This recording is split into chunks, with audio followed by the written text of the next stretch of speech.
I'm Logan Freeman. I also go by the stage name of Young Freeman, spelled out YOUNG FREEMAN, and that's my name.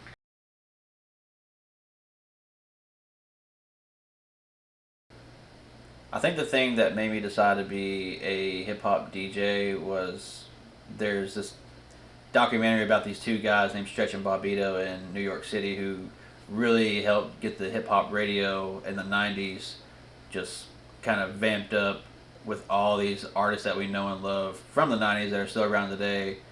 And seeing that documentary just really inspired me just to want to get into radio in the first place. And so once I actually got into it, it was just another one thing after another of just finding new music that inspired me and made me want to play on the air and inspire other things that inspire me as an artist as well.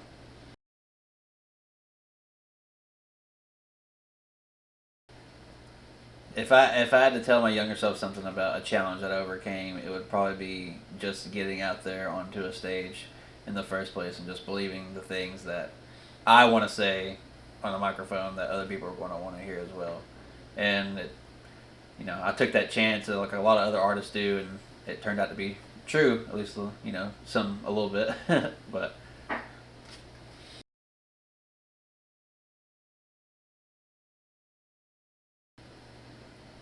I think the way I overcame my challenges musically was basically figuring out what I wanted to make and what I wanted to play on the radio, and it's just a trial and error kind of thing. That's you figure out what works and you figure out what doesn't, and you figure out what your sound is and what people relate to your sound. So I think the way I overcame that is just making what I want to make and then figuring out what's the best of the whole entire spectrum of music that I have in front of me, pretty much.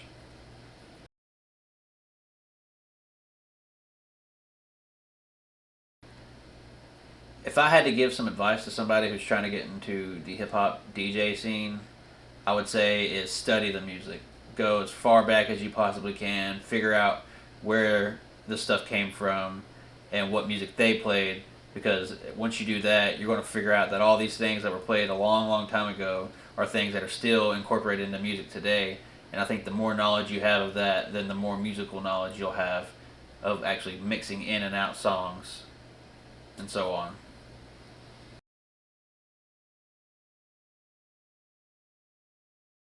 My first experience that I ever had with hip hop DJing was whenever I did my radio show at this place called WOZO here in Knoxville. It's a low power FM station, and it was actually located out of the first place I also performed at musically. So I got in touch with these people after being inspired to do my radio show in the first place, and they welcomed me with open arms, and I got to just sit in this little rinky dink little room that they just set up for just radio stuff, and it was, you know, it was great from there on in. Yeah.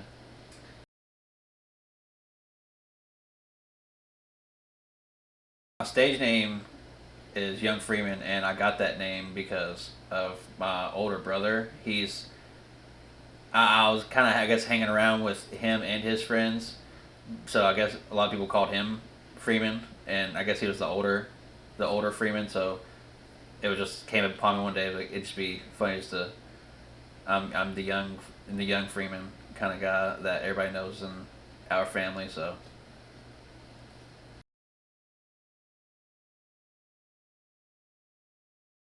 I was in a group that me and my friend Colin Jackson started called Free Greens, and that was back around maybe the early 2010s up until like 2016. Um, and we worked together and we just came up figuring out how to do music together. And then now I'm in a group called the Products, and that was started around I'd say 2021, 2020ish, and we've been making music and doing shows all around the world, well, all around the U.S. ever since.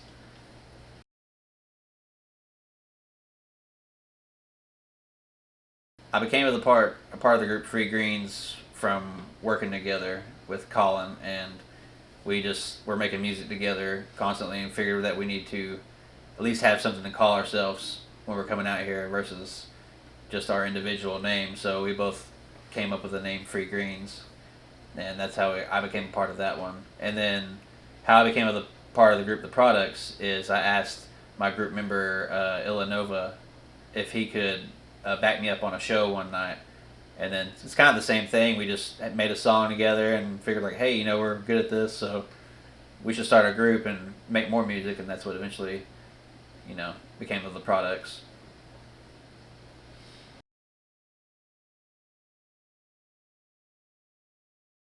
So how I go about DJing my radio show is I pretty much just go through all different time spans of hip hop, whether it be the 80s, 90s, or even when it started in the late 70s, up to the current stuff, to the 2000s. I take music from those times that are really popular that people don't really play on the radio anymore, and I also take music from local artists as well. And I, just want to pretty much just boost the things that nobody really gets to hear on the radio mainstream anymore. And I want to, get the local artists as well included.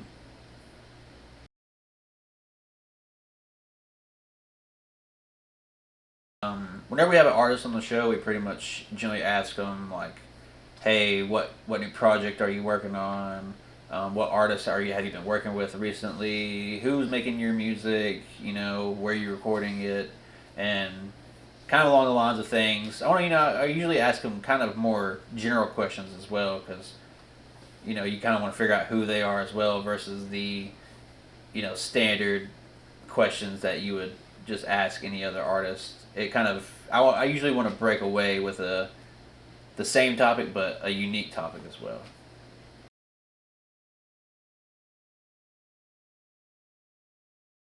Performing live at our concerts, it's prepared me for being a DJ a lot because you have to have a lot of confidence when you're getting on a stage. And if you're not confident, people can see right through you just like that. So honing that craft has been very, very influential of when I stepped to the radio station. And because that's the thing on the radio station is the people can't see you. So you're going all over the airwaves. So you have to have personality leaking through that microphone. And if you don't have it, it's just the same as being on stage. People will see right through it. You got to have something interesting for people that they want to listen to and not touch that radio dial.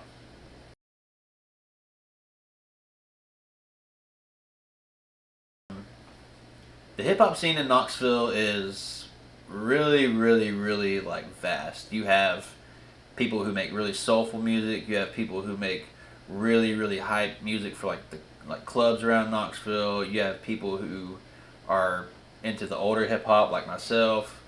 There's pretty much everything you can think of when you want to hear something hip hop that comes out of Knoxville. The only problem with Knoxville is that we don't have the resources that a bigger city like New York or Atlanta would have. And as of that, it's kind of like all these great artists are stuck performing into the same spots, which are now closing down. And so it's kind of like you have all this talent with nowhere to go.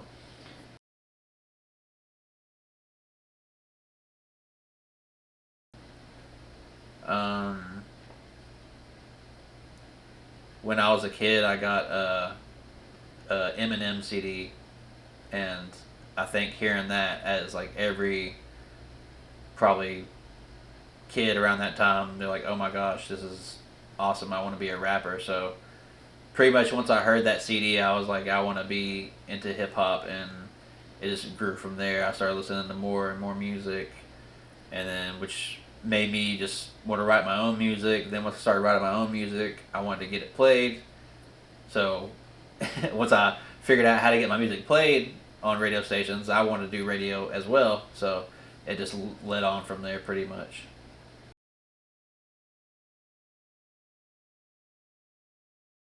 Um, I think my most embarrassing moment while I was on air on a show was whenever my laptop just completely crashed out on me. Uh, I got to the radio station, I was late, and I was getting all my stuff ready to go. I had it all plugged in. I was getting the radio show to the transition from somebody else's show, and my battery port for some reason was making my laptop overheat. So at this point in time, I had no idea what was going on. I had a full show prepared, everything ready to go, and my laptop would not turn on. So I sat there with, I think, radio silence for a good 10 minutes before I had my laptop come on. I think I actually might have had to talk as well. I was either talking or just letting some music play, but I was just like, wow, it was so embarrassing because you have people ready to listen to your show that you're like tuned into, and it was just not there that night.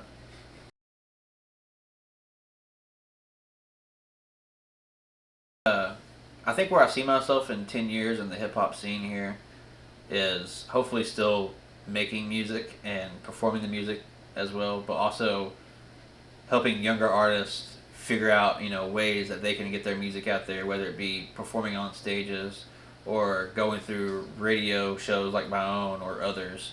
And I think if I can figure it out myself, that it'll make it 10 times easier for the next person down the road.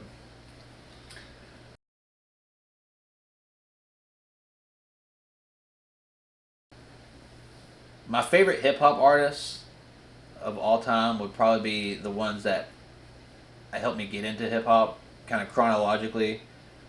First, like I said earlier, is Eminem. Eminem was the one that helped me figure out what hip hop was and open up the gateway to me.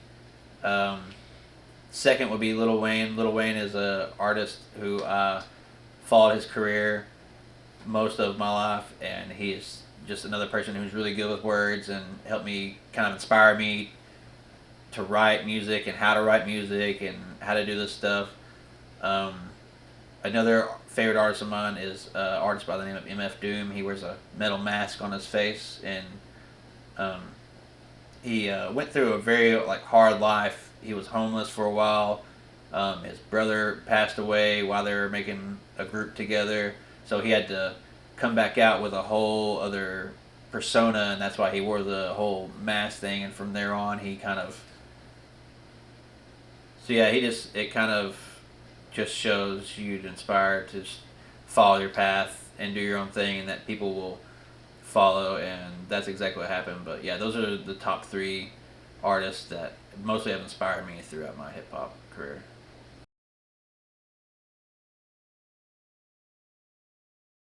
Let's see,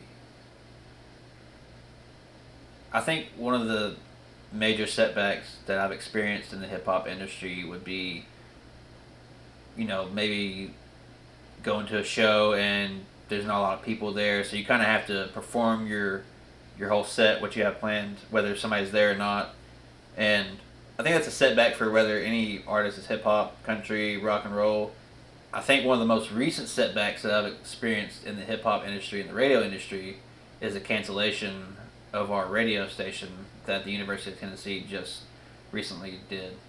And ever since then, it's the radio show is up in the air. And also as a hip hop artist, also another major setback because myself and other artists, that is our main, our main way of showing people in the city local artist talent. And without that, we don't really have an outlet. So that's one of the major setbacks that's recently happened.